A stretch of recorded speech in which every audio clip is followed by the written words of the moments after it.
What's up, Sooner Nation? Welcome to the SI Sooners podcast. It's episode 6 already, Parker. We kind of didn't give recruiting its due in last week's pod, so we're going to have to rectify that today. Trust me, we got you covered. We've got updates coming on Sooner Summit, who's in, who's out, and has any college football recruit ever been more all in this case, than Caleb Williams? Big decision coming up for 4-star defensive lineman Kelvin Gilliam. That's right, I said defensive lineman. More on that in a second. Plus an absolute bombshell over the weekend out of Texas. Yeah, the Longhorns. We've got that to dive into. Plus, we did hear from Lincoln Riley on Saturday. And then today, Wednesday, we heard from defensive coordinator Alex Grinch and receivers coach Dennis Simmons, Parker. That's right, John. And, even though you and I are still 2 hours away, give or take, from one another, it's very nice to be full screen here on the SI Sooners podcast and have a much nicer spread here featuring the soothing visuals of this lava lamp to ease the mind as we podcast. So let's get it rolling. Absolutely. I'm John Hoover. I'm in Tulsa, as Parker referenced. That's Parker Thune.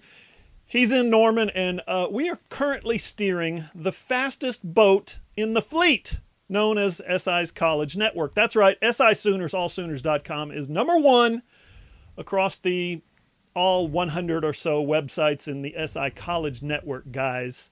We're number 6 overall behind some NFL websites, apparently. I know, NFL, right? But listen, obviously that makes us very proud. But most of all, we are thankful to you guys, the reader, the viewer over there on YouTube, and of course the podcast listener. We know OU fans are pretty accustomed to being ranked number 1. So yeah, you did it. Congratulations. Seriously, we like to think we do pretty good work over here at SI Sooners. But there's no doubt we could not do it without the legions of OU fans who have jumped on board this thing since we took over in March, right at the start of the pandemic. Yeah, so thank you. Okay, Parker, enough of that. We heard Monday from Caleb Williams in his weekly blog for Sports Illustrated, exclusive to SI All-American. And nobody, Parker, has ever been more all in with their verbal commitment, non-binding verbal commitment, I will remind you, than Oklahoma's 2021 5-star quarterback and his family. Yeah, you may very well be right, John. I mean, they're moving their entire family to the OKC area to be closer to Caleb and get the opportunity to watch him play collegiate football for the Sooners here in Norman. And, you mentioned it. They are so all in, and they've demonstrated that over and over and over again ever since Caleb committed on the 4th of July. They're going to come down here this weekend, look at houses, look at apartments. And, of course, Caleb has gone out and organized the Sooner Summit, which we'll talk more about in a moment. But, yeah, Caleb Williams is very obviously in it for the long haul here at Oklahoma. His commitment is by no means in jeopardy. Not that was ever a question, I don't think, in anyone's mind. He's got a very tight bond with Lincoln Riley, and he's really, really excited to change the culture and take Oklahoma over the top and make them a national championship team because they've been so close for so long, John. And there are just a couple pieces here and there that it seems like the Sooners are missing year in and year out. And Caleb Williams, yeah, he's bringing his phenomenal arm and his phenomenal talents to Norman, but he's also doing his best to make sure that those pieces that the Sooners had been missing in years past won't be missing once he takes the helm. Yeah, he's working really hard to recruit guys on the defense, on the offensive line.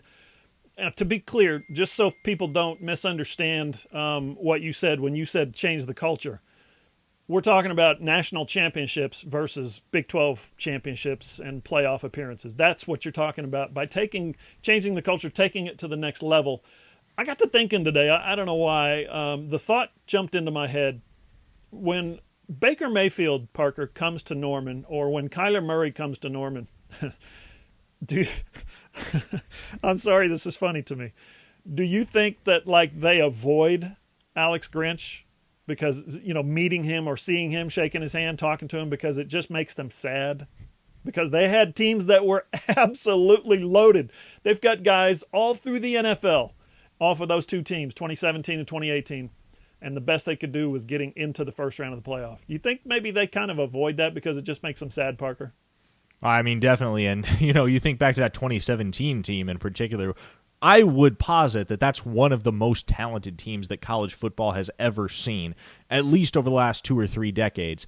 And they very much were the stuff of national title national championship legend. That was a team that could very well have gone to the big stage and gone and beaten Alabama for a national championship. It didn't break their way due to shoddy defense, but Baker Mayfield and that offense, I mean, you're talking about one of the most stacked units of all time back in 2017, and it's really a similar story with Kyler Murray in 2018. So, yes, to sum it all up, John, Oklahoma has been very, very close. And generally speaking, I think the consensus among Sooner fans is that it's the play of the secondary. It's a couple pieces here and there on defense because the offense under Lincoln Riley has been nothing short of spectacular ever since he arrived here in Norman. But the defense has had its share of difficulties, had its share of shortcomings, and that's why Caleb Williams has placed a particular emphasis, and we'll talk about this more later, but he's placed a particular emphasis not on recruiting offensive pieces, but on recruiting defensive pieces, because he knows that Lincoln Riley's going to get his. Now, I will tell you, we record this here on a Wednesday, okay? I will tell you who's in Norman for Sooner Summit right now. It's Caleb Williams' mom. She actually came yesterday, Tuesday, and she's apartment hunting, house hunting, not for Caleb. He's going to do the freshman thing and live in, Headington Hall and be part of the team and all that. He's going to have a roommate, But during his conversation with John Garcia from Sports Illustrated All-American, Caleb was describing to John, my mom's going to look for a house or an apartment, a rent house or an apartment that they can live in for 2 or 3 years. Mom and dad can live in for 2 or 3 years. That has a pool, so we can get the offensive line over and have pool parties and relax and float around. That has a grill, so we can get on the grill and have fun with the guys, grilling up some meat. My dad can cook. I mean, this thing is it's not like, well, we might do this. Well, we might do that. Parker, they've got plans to move the family, as you said, to reestablish themselves in Norman, Oklahoma. And all that's left unsaid or unknown at this point is who he's going to bring to the Sooner Summit. I know those guys are having dinner on Saturday night, but who's he going to bring? Who's in, who's out, Parker? Yeah, and that's kind of unclear right now, John. Caleb didn't name any names on Monday morning when he released his blog and correspondence with John Garcia at Sports Illustrated All-American. You can check that out on our site, SISoonersAllSooners.com, if you want to take a look at Caleb's own account of what Sooner Summit is going to look like. But no, Caleb was really cryptic about who's coming, who's not coming. I did speak to both Damon Harmon and Kelvin Gilliam, the two Highland Springs kids. Of course, Damon's committed. Kelvin's going to commit this Saturday. We don't know whether it's going to be to Oklahoma, to Penn State, or South Carolina, but he will make that decision on Saturday. Now, both those guys will be staying home in Virginia for Kelvin Gilliam's announcement, so they're out. If we triangulate some reports here, John, it's pretty easy to peg Tristan Lay as one of the guys that's going to be in Norman for the Sooner Summit, and that's big. Like, let's just stop right there and acknowledge that Tristan Lay would be a huge addition for the Sooners if Caleb Williams can talk him into joining this coalition of DMV area recruits that he's doing his best to assemble in Norman. Tristan Lay would be the Sooners' highest-rated offensive line recruit ever. And think about this, John. We've seen what Bill Bedenbaugh can do with solid, albeit unspectacular recruits, how he's able to develop them and turn them into NFL-caliber talent. How much more so can he turn Tristan Lee into an even bigger stud just by virtue of the talent that already exists there? Tristan Lee, I get so confused, John. Some of the analysts call him Lay, some call him Lee.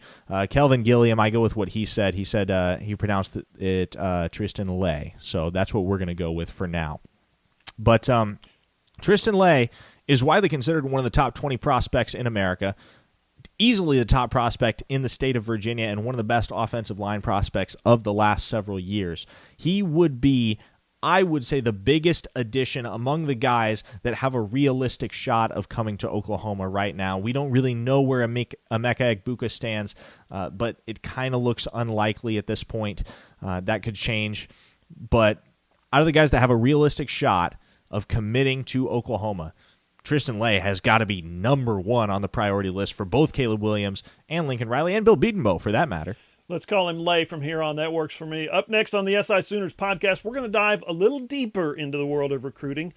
Parker's had some really interesting conversations. We referenced one earlier with some recruits who have their big announcements coming up. Trust me when I say this, really compelling stuff. Plus, is Texas really back? Hey, are you a business owner looking to get your product out there to the masses?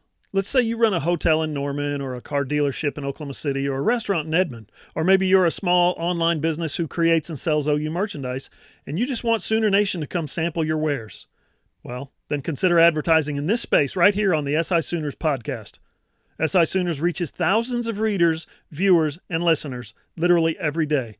And the SI Sooners podcast is the ideal place to find your next customer. To advertise, send an email to allsoonersi@gmail.com or DM us on Twitter at all_Sooners. Social media time. You guys can follow SI Sooners on Twitter at all_Sooners. Find Parker at Parker Thune, simple enough, Thune.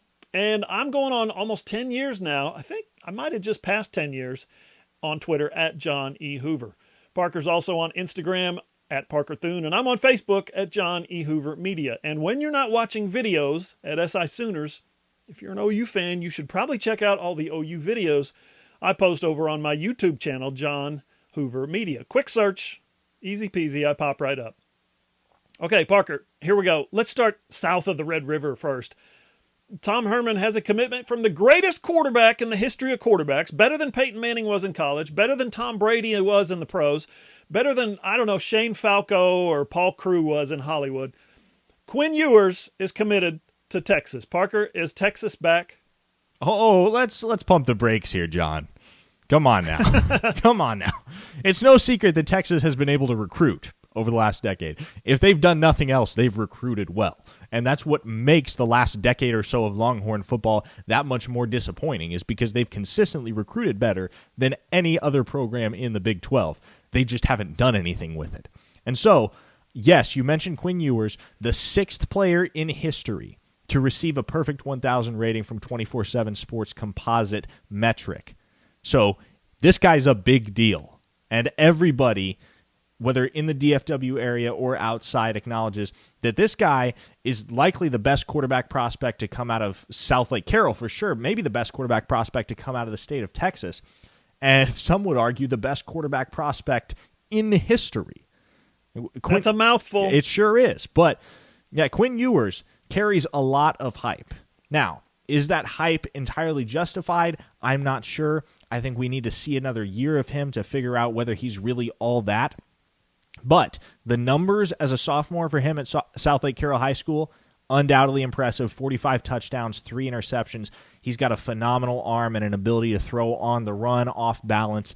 He demonstrates a lot of the tools that are to be desired in a quarterback in the year 2020 because, let's call it like it is, John, you got to be mobile and able to create and get outside the pocket and make a play when the pocket collapses. And Quinn Ewers has that capacity. He's not a dual threat guy by any means, but he has mobility and he's got a phenomenal arm. Now, he commits to Texas really out of the blue last Friday afternoon.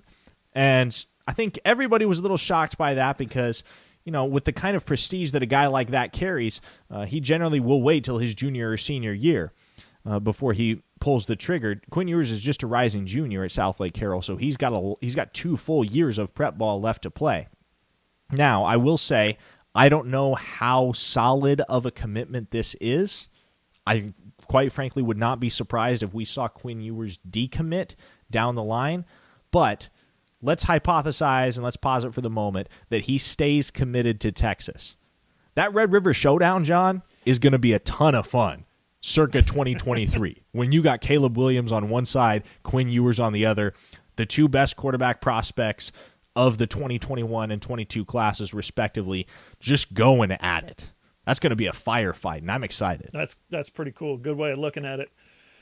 I have an insider, a friend of mine who is inside the Carroll program, the South Lake Carroll program, and he tells me that this kid is head and shoulders far and away better than anybody that they've produced, and that includes Chase Daniel, that includes Riley Dodge, all those guys. All those guys. Think about that. As I said, That's a mouthful in itself. Question is, did Tom Herman save his job? Not that he's on the hot seat potentially, but in other words, does getting a commit from this basically 6-star quarterback 2 years down the line, does that ensure that Tom Herman won't possibly be fired until 2023 or 2024 at the earliest? Well, I don't think Texas wants to pay out additional money to another coach that isn't actually roaming the sidelines for them. They've been down that path before. They don't mind doing that, though. They don't mind throwing bad money after good. Oh, man. It'll be interesting to see whether Herman can stick around. But, I mean, let's give the guy his due. He's recruited well. And that is obviously continuing as you look at their 21 class and their 22 class, of which Ewers is the centerpiece at this point. And so Herman's set up, like he's got all the pieces there to have a very competitive program in the very near future. I mean, not only do you have Ewers coming down the chute in 2022, but he had 2 of the top 3 dual-threat quarterback commits in the 2020 class in Hudson Card and Jaquindon Jackson. They're both true freshmen at the University of Texas. So you look at it now, Sam Ehlinger has 1 year before he's out the door. Well, with the NCAA's decision today, maybe 2. But the point is, this is Hudson Card's team, presumably, in 2021, maybe 22, and then you got Quinn Ewers coming down the line. And so, at least as far as the quarterback position is concerned, the Longhorns really have a logjam. I mean, that's the reason that Jalen Milroe got out of town as soon as Ewers committed, because there was no foreseeable path to playing time for him. And he flipped to Alabama. Pretty good fallback plan there for him. Yeah, and Alabama gets their quarterback in that 21 class, which was long overdue. Obviously, Drake May was committed to Alabama for quite a while before flipping to North Carolina. There were rumors circulating that Luke Altmaier, whom I watched at the Elite 11 and really, really liked, was going to flip from Florida State to Alabama. Doesn't look like that's going to come to fruition. So Milroe to Alabama is a nice addition for Saban. Look, they've got Bryce Young in the 2020 class. This is his team for as long as he's there. But to have Milroe waiting in the wings is the kind of thing that you want if you're a program like Alabama, because having 2 quarterbacks at their disposal has paid off in the past. See 2017. Absolutely. Let's be honest with this now. Lincoln Riley, he's had the number 1 quarterback in the 2019 class. He's going to get the number 1 quarterback in the 2021 class. It might be a little early in his career, but I think you see a pattern that is starting to emerge behind the guys coming in and transferring and winning the job. You get the man in the nation, the guy, every 2 years. I think that's spaced out enough that everybody gets to play. Everybody goes to the NFL, and down the line, basically everybody else wants to come play for you. And every other year, somebody else can have that number 1 ranked quarterback. What do you think about that plan, Parker? I mean, that's about as solid a foundation for an offensive juggernaut that you can have. And yeah, Lincoln Riley, not only does he have top-of-the-line talent, but he's got depth. I mean, Chandler Morris went to the Elite 11. He was a 4-star prospect among the best quarterback recruits in the nation. He comes in this 2020 class, and much like the situation that Jalen Milroe would have been in at Texas, Chandler Morris really doesn't have a path to playing time at Oklahoma. That's how deep they are.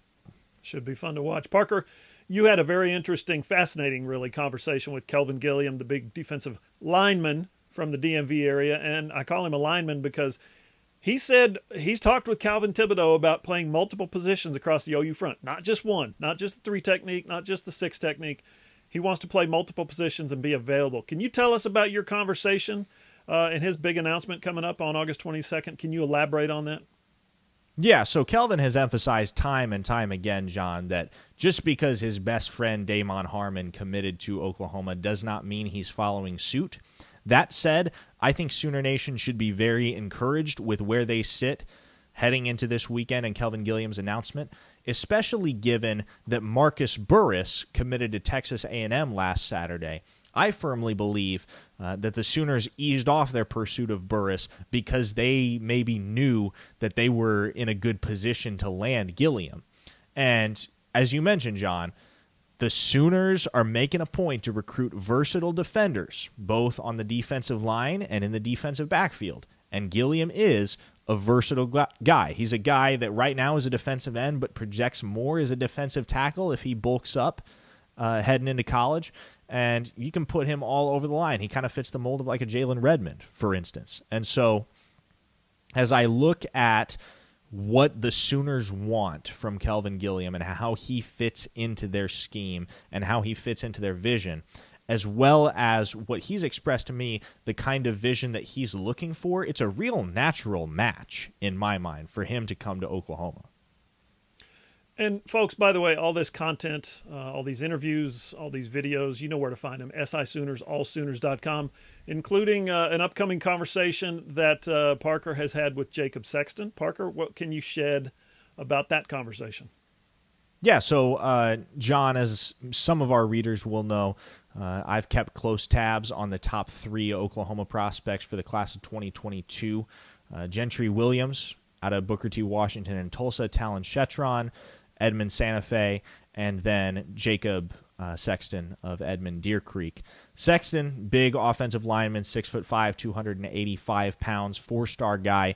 Shetron is obviously a wideout, considered by some to be the top wideout across the country in the 2022 class. And then Williams, a 5-star who can play either quarterback or defensive back, which is a real unique combination. And when I talked to him a couple months back, he emphasized that his ability to play both of those positions is really beneficial to him as a player, because as a quarterback, having the mindset of a defensive back helps him read defenses better, and as a defensive back, knowing what's going through a quarterback's head helps him play defense better.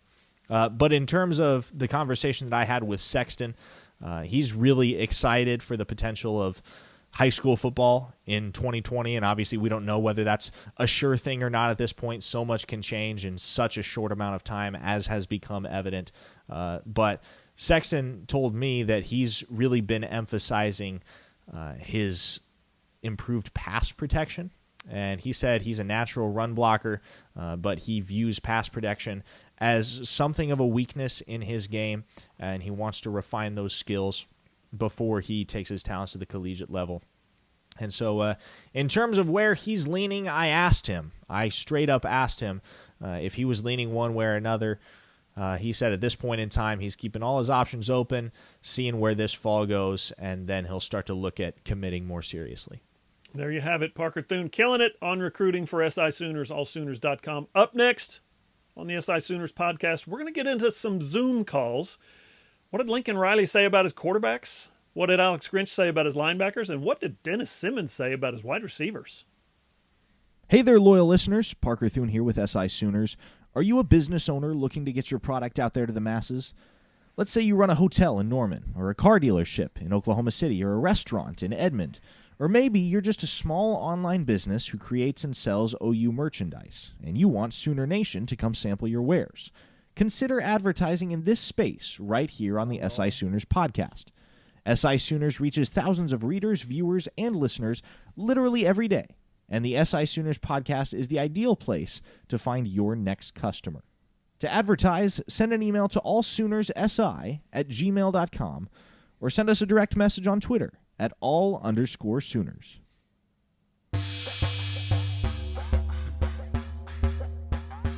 The SI Sooners podcast rolls on, and we have teased you with a glimpse into the future that gives, you only get from recruiting, right? But now we got to get back into the present. Parker referenced it earlier in the podcast. News came out today that the NCAA Division I Council has voted to allow fall sports student athletes to compete in any amount of games this year. Any amount. And get this, it will not count against their year of eligibility. What now? What in the world? This first reported by Yahoo Sports.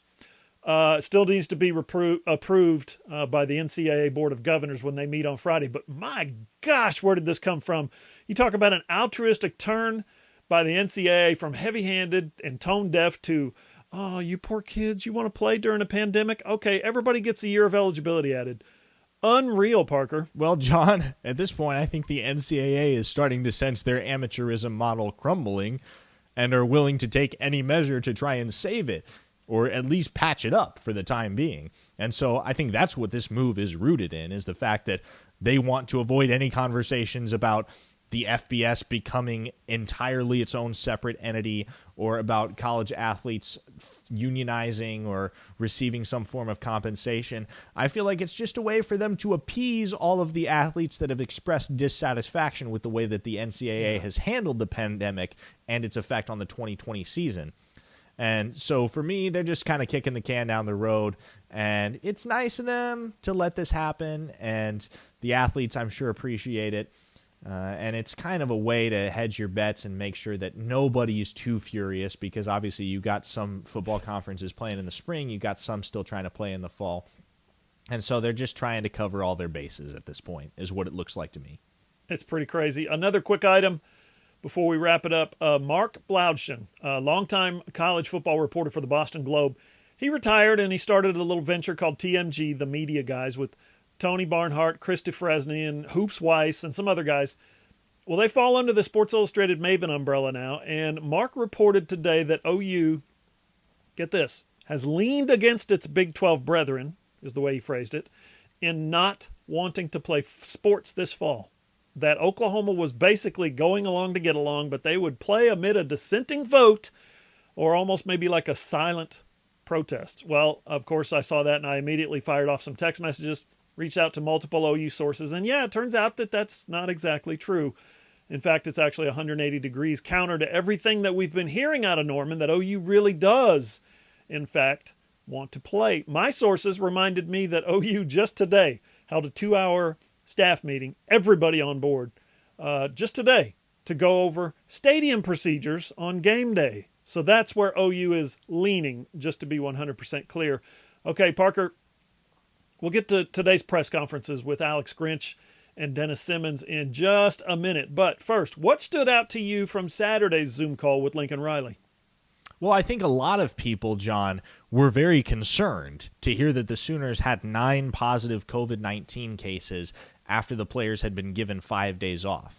Because, granted, Lincoln Riley was kind of in between a rock and a hard place when he made the decision to give his players time off, because it wasn't clear at that point whether the NCAA and whether the Big 12 Conference were going to proceed with a fall football season. And so I think in some sense he wanted to get his players out of the building to prepare for what might have ended up being a cancellation of their 2020 season. But at the same time, John, it's become really, really clear that these players are safest and most immune from the COVID-19 virus when they're on campus in whatever semblance of a bubble the university and the athletic program can provide for them.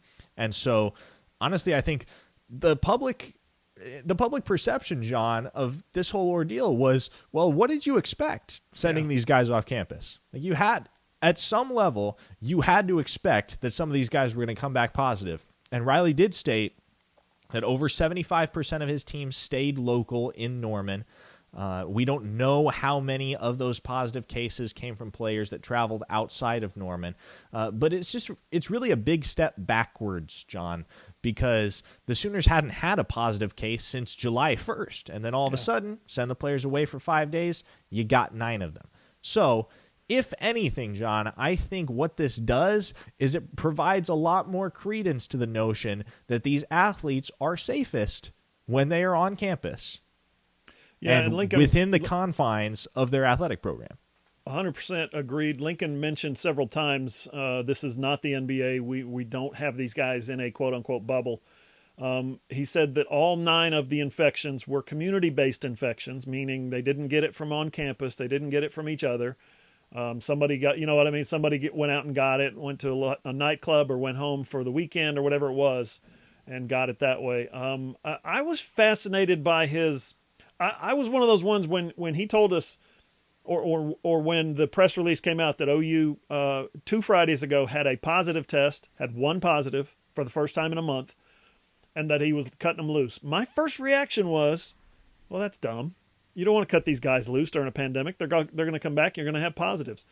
I was right. They're going to come back and have positives, but I was wrong. It might not be dumb because, frankly, Lincoln, I thought he summed it up pretty well when he said, do I regret turning them loose? He didn't actually say, yes, I do regret it. He just jumped over to the next, jumped across that chasm there and said, I would regret it not turning them loose, having them cooped up here for 7 straight weeks before the first game. Can you imagine a training camp of 7 straight weeks? You go from July 1st to September 12th, and that's your. I mean, that would not work. That would not work, and that's not practice. That's including the off-season workouts, the stuff that they were doing. You know, the OTAs that he referenced. If you guys want to watch video of Lincoln or Grinch or Simmons, you know where to do it. SI Sooners, allsooners.com. If I'm not mistaken, it's the #1 college website in the SI network. I'm just saying, we're doing some good work over here, and you guys are supporting us, so we appreciate it. Or if you want to watch those videos, hit up my YouTube channel, John Hoover Media. Don't forget to follow SI Sooners, and don't forget to subscribe on YouTube. Now, the column I wrote Saturday after Lincoln's presser, Parker, was about quarterbacks, and he referenced all 3 guys, even though I only asked about Spencer. He said, I asked him how they were stepping up into, what is presumed to be what a quarterback is supposed to step up into a leadership role. New quarterback, right? New job. You got to be a leader. Well, how the heck are they supposed to lead when they don't even know if they're having a game, or they don't even know if practice is on or off? The next day, he was talking about like the next day, we didn't know if we were having practice. Going to bed at 8 o'clock at night. We don't know in the morning if we're having practice or not. How's a quarterback supposed to lead during this unprecedented situation, or, as I like to say, during these uncertain times? I thought his response was interesting. What did you think about that, Parker?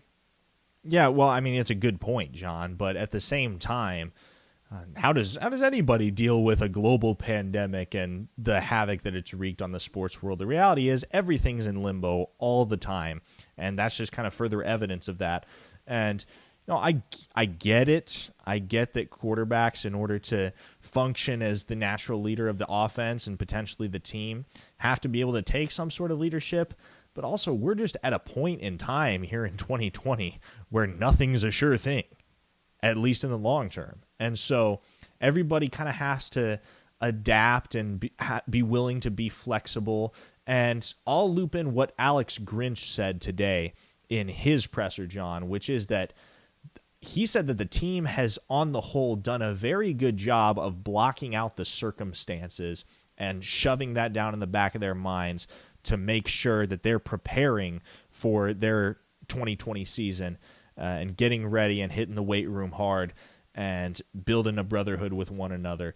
He said they've done a great job of setting aside all of the circumstances and just focusing on football. Or to quote Jalen Hurts here, John, to keep the main thing the main thing. And if Grinch says it, I mean, Grinch is a straight shooter. I'll take his word for it on that.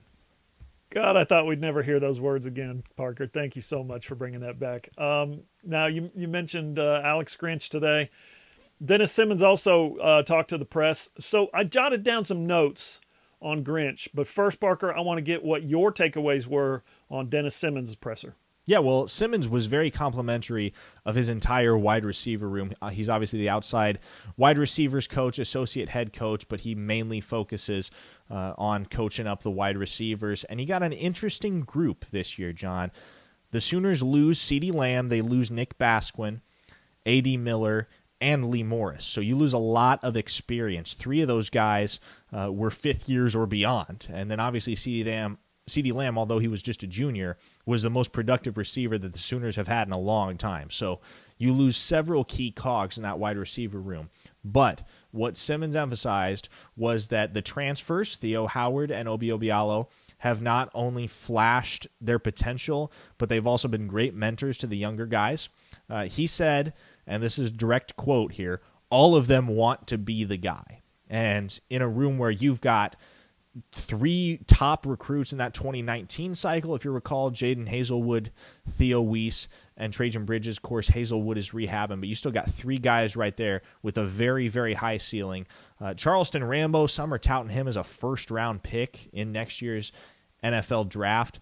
There's a lot of talent in that room, and what Simmons said was, hey, it doesn't really matter that we lost CeeDee Lamb. We've got very, very significant depth at wide receiver, and it's better in this day and age when anybody can catch the virus at any point and have to go into quarantine and potentially miss a couple of games. It's much better to be deep with talent than to have one guy that's just out of this world. because you never know what the next day is going to bring. And so to have 6 or 7 guys in that wide receiver room that can contribute meaningfully and make plays as a target for Spencer Rattler.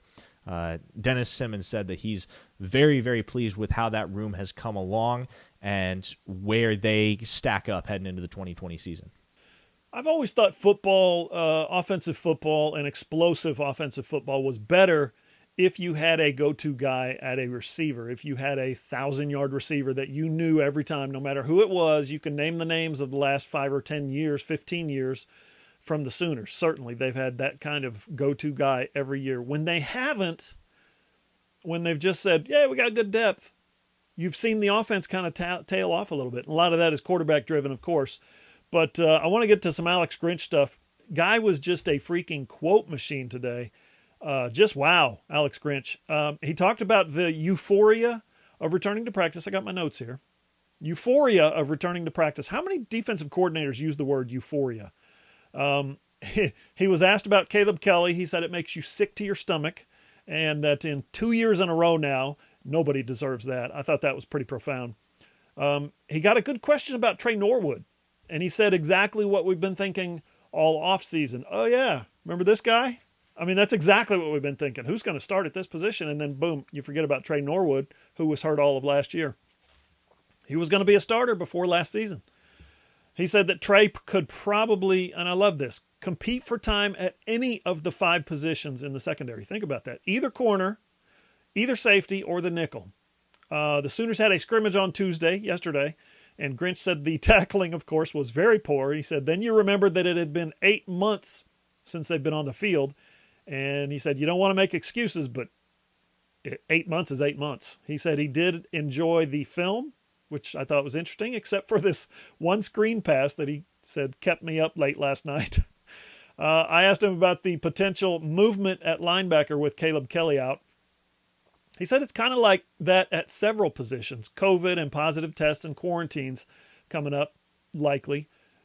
It means a lot of guys are going to have to be ready to do a lot of jobs this year. He said this. He said linebackers to edge rushers to defensive tackle, corners to safety, safeties to nickel, nickels to corner. And then he said the final game was a nice reminder. And I kind of looked at my phone, my computer. I'm like, And he's talking about to teach guys moving forward in 2020.